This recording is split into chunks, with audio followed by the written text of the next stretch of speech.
by ancient solutions. I would like to share with you an ancient story of a dialogue between student and teacher, which identifies the real nature of human beings and their true purpose in life. Great personalities across generations have been inspired by this story, and their lives have changed. In those ancient days, teaching was not a mere academic exercise, stuffing your brain by imparting external worldly knowledge, capable of nourishing only your worldly life. This ancient education, imparted by a teacher, illumines the mind of a student, just like lighting of one lamp by another lamp. Many of you may be masters in so-called modern science, but with this story, you can get to know the eternal science that would teach you the fundamental principles of life. The student in this story is a young boy named Nachiketa, and he had got one of the world's greatest teachers, Yama, the Lord of Death. Once upon a time, there lived a sage named Vajashravas. He had a son named Nachiketa. Nachiketa started going to a Gurukula, where the teacher taught him the invaluable lessons of life through Upanishadic scriptures. He was keen on learning the intricacies of life and death, and many times he used to think deeply and wonder. Is there a life after death? Some say there is, some say there isn't. What is the truth? How can I find an answer to this question? There must be a way. Time went by. One day, Nachiketa's father wanted to conduct one of the greatest sacrifices, in which he would give away everything he possesses. But he was not sincere in his sacrifice. Instead of giving the best, he was giving away old cows, barren, blind and lame, which were not of use to him. The spirit of the sacrifice was indeed lost.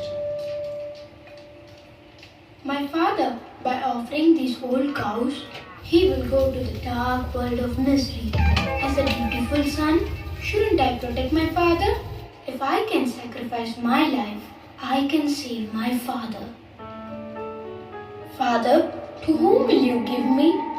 What does he mean? A father giving away his own son? Father, the sacrifice has to be done right. So, to whom will you give me? What? Is he mocking my sacrifice? I insist, Father. To whom will you give me? I will give you to Yama, the god of death.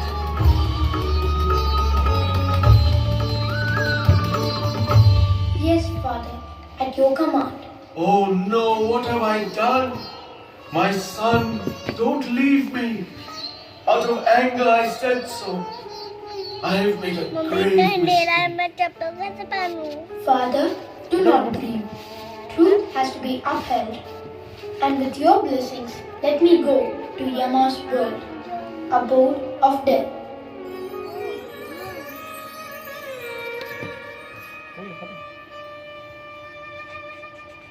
Shraddha Vivesh Shraddha आस्तिक्य बुद्धिरा Vivesh Shraddha Vivesh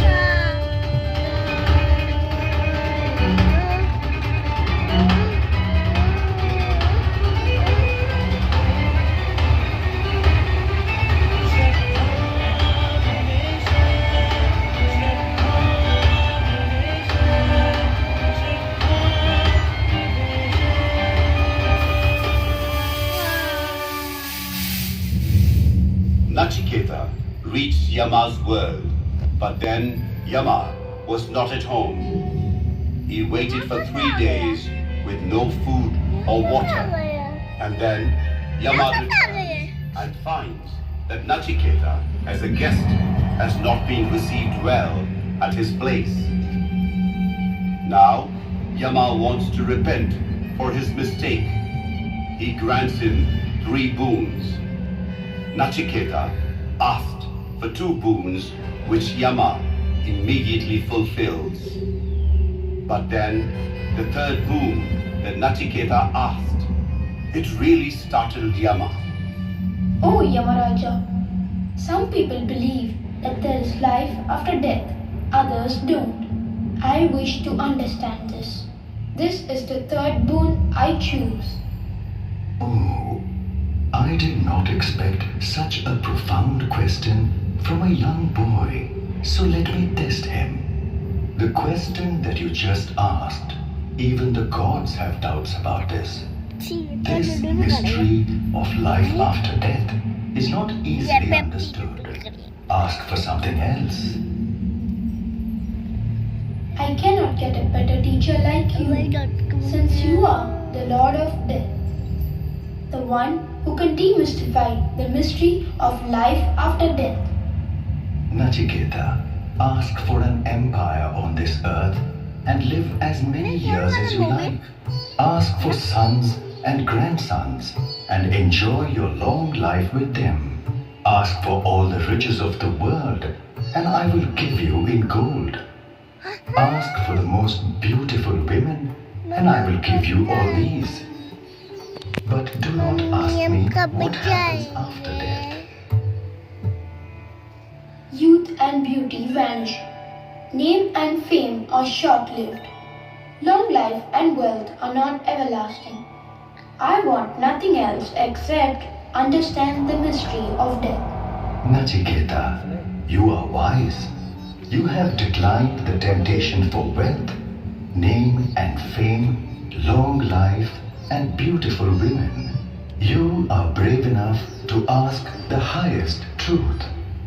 I will gladly teach you this. Nachiketa, there are 2 paths to human life. One is the path of goodness. The other is the path of worldly pleasures. The wise ones take the good path and realize that they are the self which is immortal. The others choose the path of pleasure, being satisfied with their worldly enjoyment, and they never think of life after death. So they go through the never-ending cycle of birth and death. These foolish ones think they are intelligent, and they guide others, just like blind leading the blind. When one dies, it is the body that dies, and not the self. I thought I am the body. Is there something different from my body? What is this self? Yes, you are not the body. Let me give you an example. A king owns a chariot for traveling to a destination. As you can see, the king only uses the chariot. He is not a part of the chariot. Similarly, the self utilizes the body and should not be mistaken for the body. The self is neither born nor does it ever die. Once you realize that you are indeed the self, there is no death for you. How can I fully realize that I am the self and not the body? Nachiketa, let me explain this further with the same example of the chariot. A chariot is typically driven by 5 horses. Similarly, a person has 5 senses. The eyes are attracted to pleasurable objects of sight. Ears are attracted to objects of hearing, while the nose, tongue, and skin are attracted to objects of smell, taste, and touch respectively.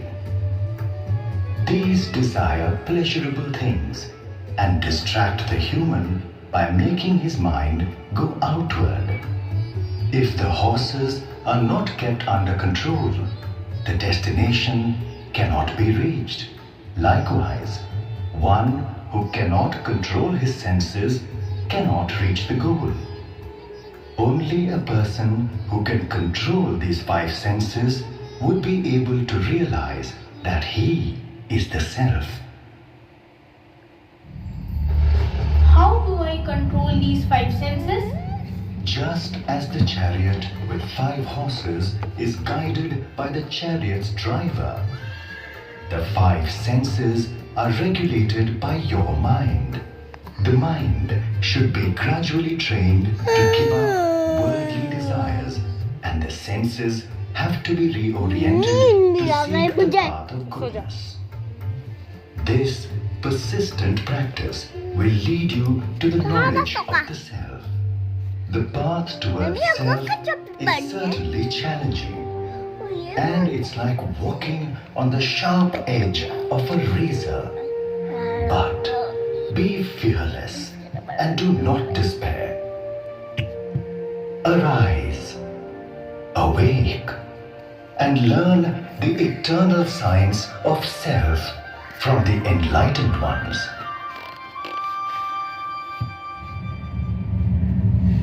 The young Narendra, over the years, who had seen death and despair, overcame his weakness with a fire of rejuvenation and strength derived from his understanding of self-knowledge.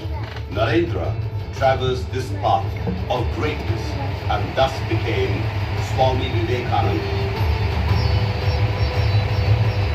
Now, let's hear from Swami Vivekananda his clarion call of strength to dehypnotize ourselves and understand our real nature.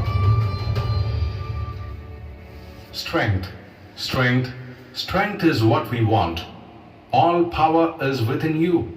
You can do anything and everything. Have faith in yourself. So what are you sitting idle for? Stand up, arise, awake, and stop not till the goal is reached. उत्तिष्ठत Jagrat